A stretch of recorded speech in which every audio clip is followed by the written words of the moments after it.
সৃষ্টিকর্তা যখন কাউকে ডাকেন তখন সমস্ত সৃষ্টি তার আদেশ মান্য করে। এমনই এক জীবন্ত দৃষ্টান্ত হয়ে উঠেছেন লিবিয়ার যুবক আমের মাহাদি মনসুর আল গাজাসফি, যার হজ যাত্রার রূপ নিয়েছে ঈমান ও আল্লাহর কুদরতের এক বাস্তব প্রমাণে।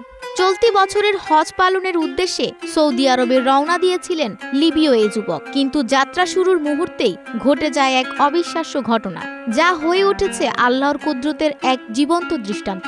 ইতোমধ্যেই সামাজিক যোগাযোগ মাধ্যমে আলোচনার কেন্দ্রবিন্দুতে পরিণত হয়েছে এই ঘটনা।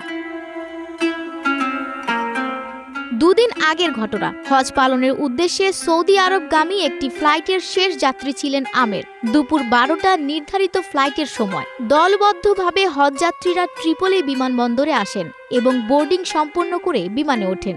কিন্তু শেষ মুহূর্তে আমেরকে জানানো হয় তার পাসপোর্টে একটি নিরাপত্তা সমস্যা রয়েছে, তিনি প্লেনে উঠতে পারবেন না। নিরাপত্তা কর্মকর্তা একরাশ দুঃখ প্রকাশ করে বলেন, সবই আল্লাহর ইচ্ছা, হয়তো এবার হজ তোমার ভাগ্যে নেই। কিন্তু আমেরের জবাব ছিল অবাক করা। তার মুখে ছিল দৃঢ় বিশ্বাস ভরা জবাব, ইনশাল্লাহ প্লেনটি উড়বে না, আবার আসবে। আমার নিয়ত হজ, আমি অবশ্যই যাব। প্রবল বিশ্বাসের সঙ্গে দেওয়া তার এই জবাবের কিছুক্ষণ পরই ঘটে যায় প্রথম বিস্ময়। এয়ারপোর্টে ঘোষণা এলো প্লেনটিতে যান্ত্রিক ত্রুটি দেখা দিয়েছে আর সেটি ফিরে আসছে। বিমানবন্দরে সবার চোখ বিস্ময়ে বড় হয়ে গেলেও পাইলট আমেরকে নিতে রাজি হলেন না। বিমান আবার উড়ে গেল। কিন্তু গল্প এখানেই শেষ নয়। মাঝ আকাশে সেই বিমান ফের বিপাকে পড়ে। এবার মৌসুমী ঝড়ো আবহাওয়ার কারণে আবার ফিরে আসে বিমানটি। এবার পাইলট নিজেই বললেন, আল্লাহর কসম, আমি আর উড়ব না যতক্ষণ না আমের প্লেনে ওঠেন। শেষ পর্যন্ত শুধু আমেরের জন্য খুলে দেওয়া হলো বিমানের দরজা। তিনি উঠে পড়েন সেই বিমানে, যেটা দুবার ফিরে এসেছে শুধু তার জন্য। সৌদি পৌঁছে তিনি বলেন, আমার আনন্দ ভাষায় প্রকাশযোগ্য নয়, আল্লাহ তার কুদরত দেখিয়েছেন।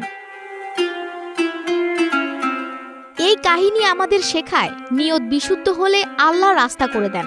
আমেরের হজের নিয়ত ছিল খাঁটি, আল্লাহ তাতে বরকত রেখেছেন। পরীক্ষা আসে, কিন্তু যারা ধৈর্য ধারণ করে তাদের জন্যই বিজয়। একা বসে থাকা আমেরকে আল্লাহ এক বিশেষ মর্যাদার আসনে বসালেন। ঈমান শুধু মুখের কথা নয়, তা বাস্তবে প্রমাণ করতে হয়। এই ঘটনাটি যেন প্রতিটি হৃদয়ে জেগে তোলে ঈমানের আলো, দৃঢ় বিশ্বাসের শক্তি এবং আল্লাহর কুদরতের প্রতি নতুন আস্থা। আফসানা ভুইয়া, প্রবাস খবর।